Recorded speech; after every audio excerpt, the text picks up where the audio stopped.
Hey everyone, it's Maribel Blue with a new Pathetically Unfiltered. If you are new here, welcome to this channel. I do news and reactions of what's going on in our political climate and entertainment news, as well as everything else in between.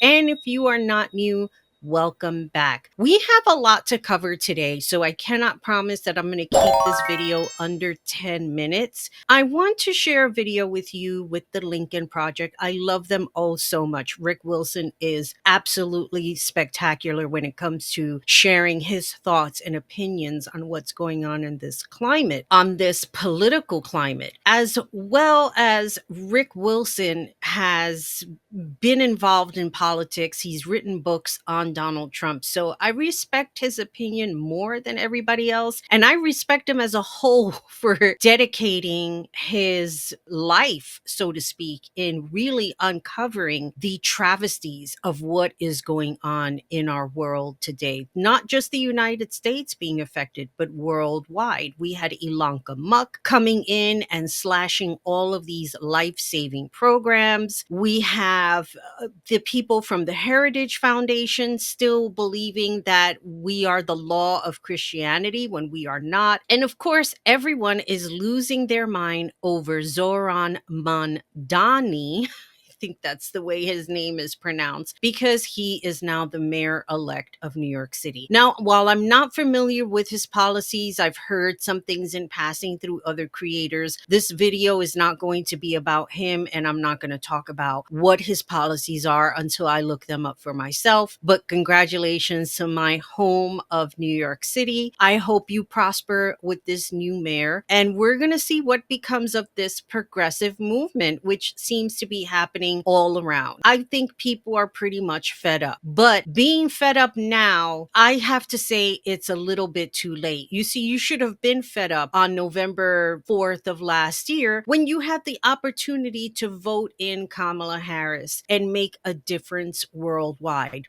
But nobody thought of that. They all wanted to nitpick these little things instead of worrying about that later. Instead, we got somebody that really does not care about us. Now, of course, the majority of us knew that. Let's share Rick Wilson, and you can see for yourself. This week you saw a photograph. It's a photograph of an event in the Oval Office where, during a Health and Human Services press conference, a man collapsed and fell to the floor. The photograph, though, is of Donald Trump.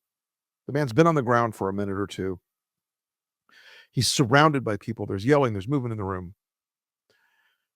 And the photograph is Donald Trump staring straight ahead, emotionless, affectless, no concern in his eyes, no movement, no recognition of what's happening around him. And that speaks to something that really struck me, because sometimes a photograph is so emblematic, so symbolic, so encapsulating a moment and the character of the person in the frame, that it means something in the culture. And I think that photograph means something. And I want to warn Republicans what it means today, because the elephant in the room is Donald Trump's indifference. Now, I have to say this in the interest of that picture. I thought about so many things, like so many thoughts went through my head. First, I found the video, which I'm going to share with you now, of how everything started from beginning to end. You had RFK Jr., he ran the other way. Isn't he supposed to be like the Secretary of Health or something like that? And literally, you saw this dude fall down and RFK ran the other way. Now, of course, people can say, oh, maybe he went to get help, or maybe he went to get a doctor. Wasn't Dr. Oz there? So what are we talking about here? If he went to get a doctor, that wouldn't make any sense, being that a doctor was present in the room. So let's nix that idea out of the way. I mean, we could totally say that RFK was probably afraid and didn't want to be around it. I mean, there are some people who do get afraid being around others who collapse, who have seizures, who get sick suddenly, and it triggers them and they can't be around them. Okay, I get it. Look, I'm very afraid of seeing people with seizures.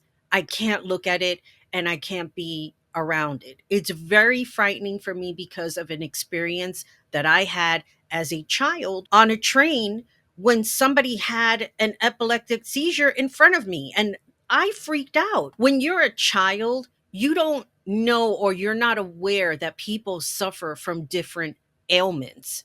So for me, it was very frightening to see. And I'm thinking about it now. Like, I will never forget that for as long as I live. It really scared me. And thank goodness that the man that was sitting right next to him was able to help him. But for me, that was probably one of the most frightening things I've ever seen in my life. So, sure, can I give RFK a pass and that maybe it triggered him? Of course. But in this case, because of this regime, I cannot give anyone a pass, especially Donald Trump. The look on his face, the picture. And I have to give kudos because if you see the video, you see the photographer as they're escorting all of the press media out. There was that one guy that caught that magical shot of Donald Trump standing there, spoke volumes. We're talking about a person who doesn't care that people are getting cut off on their SNAP benefits. People are already suspecting that he spent the money. How this happened, I don't know. But let me just say something. And I'm not talking about Donald Trump specifically, I'm talking about grifters as a whole. We'll use Bernie Madoff as an example. Bernie Madoff, once upon a time, was the chairman to NASDAQ. He swindled a lot of people for billions of dollars, not millions, billions of dollars, money that a lot of people will never ever see again in this lifetime. Probably everything that he's purchased between he, his wife, and his children who are no longer alive isn't enough to cover giving back people their money. This man swindled people in an enormous way that nobody would have ever imagined. So when you think about it now, hopefully he didn't dip his hand into that money. Let me just say something. Personally, I never liked Donald Trump. Yes, I have watched his television shows and I got like a really goof out of it. But after a while, I was like, I really don't like this man. I don't like how he talks to people and how he does things. He's very, very full of himself. And when he decided to run for president of the United States, I really thought it was a joke. I did not take all of this seriously until I started to see what happened on his first term. So to see people who voted for this madness and they're turning around and saying, well, we didn't expect this. But didn't you read Project 2025? There's one person who outlined this situation, page number and all. And I have to give them kudos for that because I would have never thought to do something like that, to look up those specifics. There are creators who are here giving you the information for free, and people are just bypassing it with a minimum of concern. And I look at it like the escalation of commitment. These people are holding on for dear life, thinking that a grifter will change his stripes. He's not going to change it. He will not change his stripes. This man has been like this since the 80s. He has played the word salad. And now think about it. Think about how the word salad is getting worse. Rando falls over in the White House, and that's one thing. And Trump is not a man exactly overflowing with the milk of human kindness. Where I could stand in the middle of Fifth Avenue and shoot somebody and I wouldn't lose any voters, okay? Quiet. You're really obnoxious. Referring to John McCain, a war hero, 5.5 years as a POW, and you call him a dummy. He's not a war hero. He's a war hero. He's a war hero. 5.5 years. He's a war hero because he was captured. I like people that weren't captured, okay? By a nice reporter. Now the poor guy, you got to see this guy. Oh, I don't know what I said. I don't remember.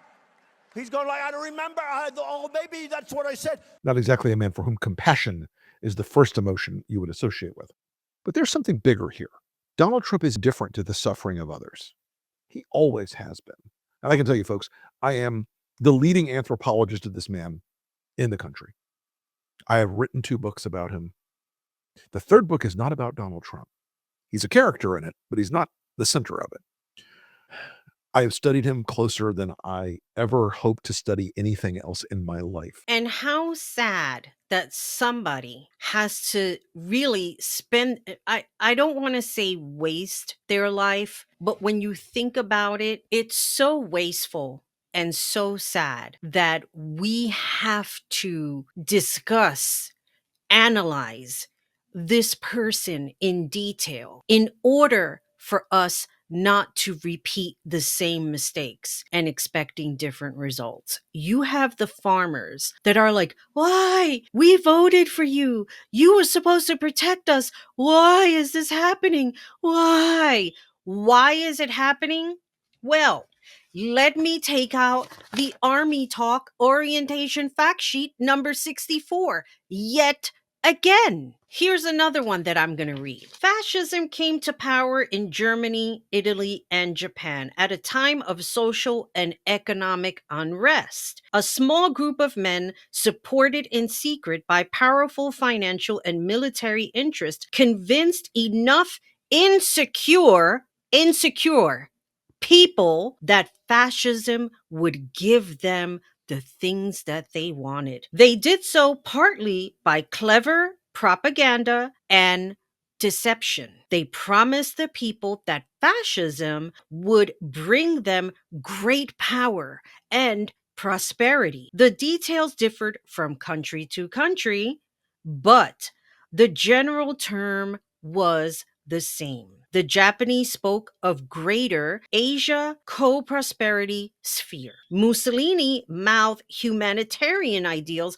and promised a reborn Roman Empire. Hitler and his associates adopted the name of National Socialist German Workers' Party, aka we know what it is, and announced objectives that attracted many German people. This is the same thing that's going on here. And then people who didn't read Project 2025 and didn't see in their face what was coming just pushed it aside and said, no, he really cares about us. He's a rich person. He cares about the people. He does not. And that picture and what happened, oh my God, this man is passing out in front of me and taking away all of the attention. No more attention on me. The attention is now on this person who needs help. Would have said, man, if we shut down the government, we were going to screw all those poor people, all those veterans, all those folks that depend on air traffic controllers and the Coast Guard and all the things that you don't think of as, even as a Republican, of the evil cliche big government. A normal president who was not indifferent to human suffering would have said 44 million Americans in 25 million families who get SNAP. I can't shut this place down and starve people. An ordinary president of any party, Republican or Democrat, liberal or conservative, would say, I can't be the guy who starves kids at Thanksgiving.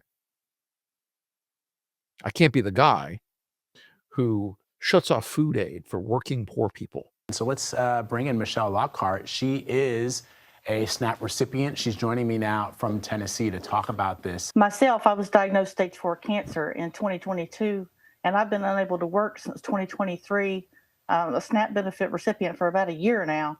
And it's not just myself, it's others in the community, others like me, people that are no longer able to work. And without the SNAP benefits, we're unable to put food on the table as normal. And tell me how sad that is. How sad it is that this woman who is living with stage 4 cancer has to rely on SNAP benefits because she can no longer work.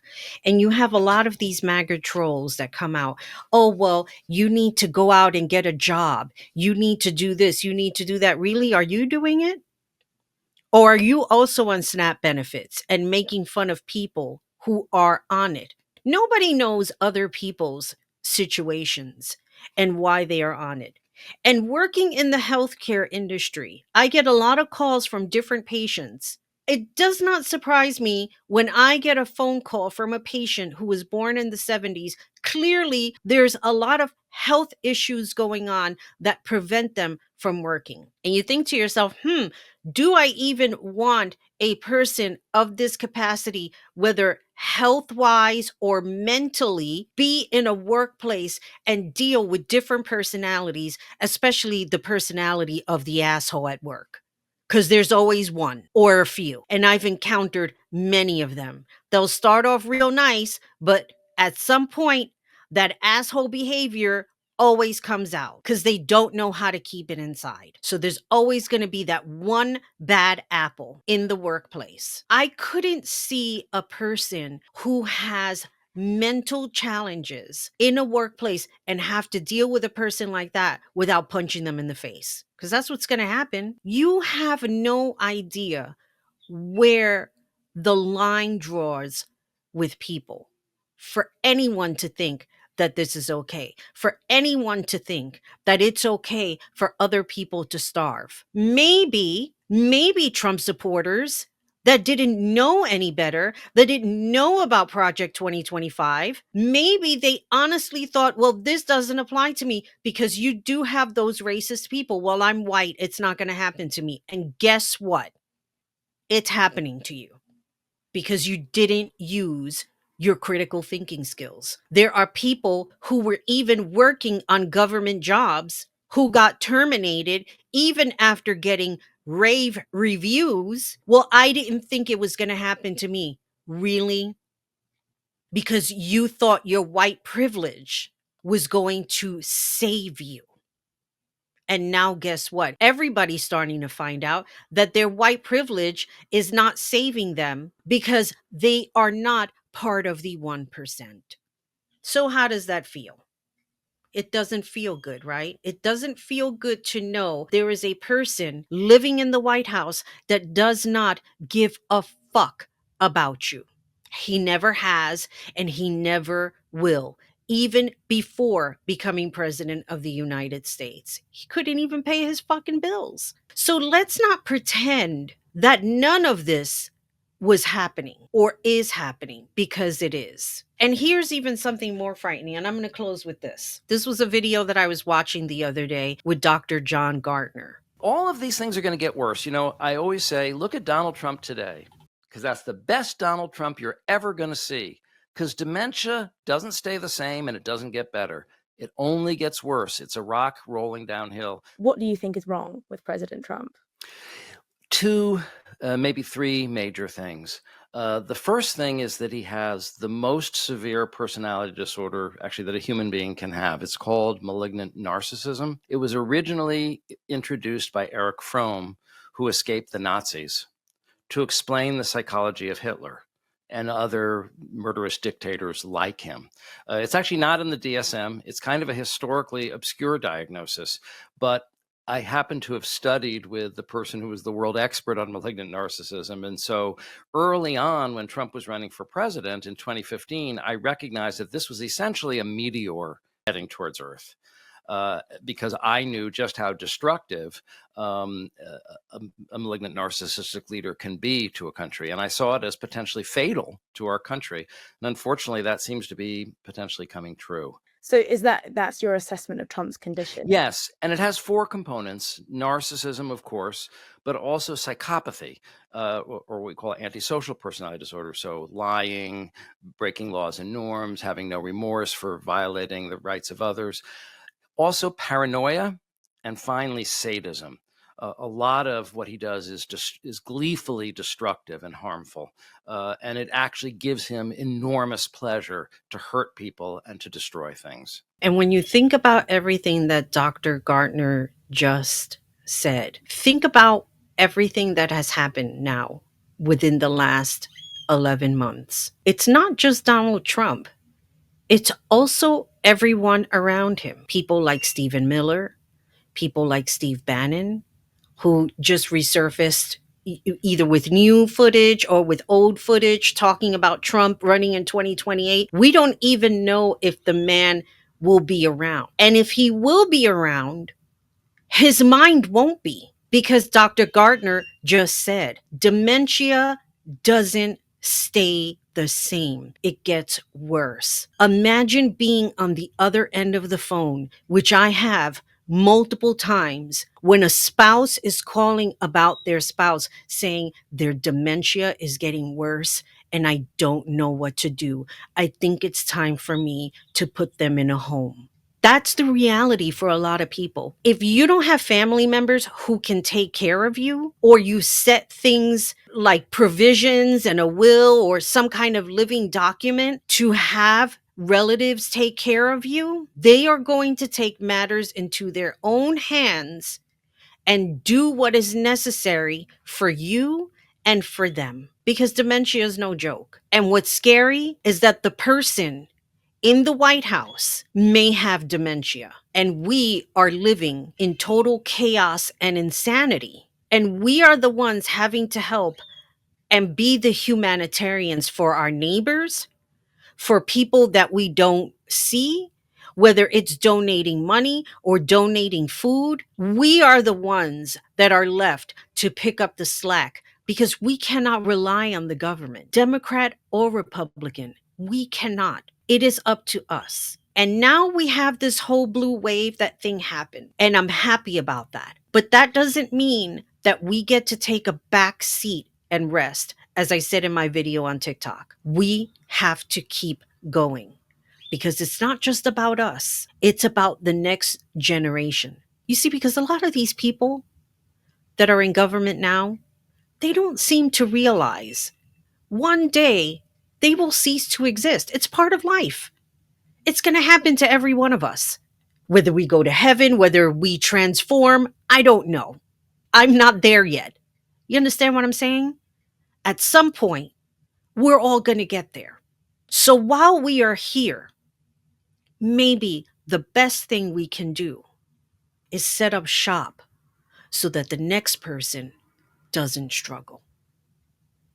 And with all that being said, this is Maribel Blue signing off. Let me know your thoughts on this video and what else you would like for me to talk about later on down the line. And as always, remember, be good to yourself, be good to each other. Most importantly, take care of you. Bye, everybody.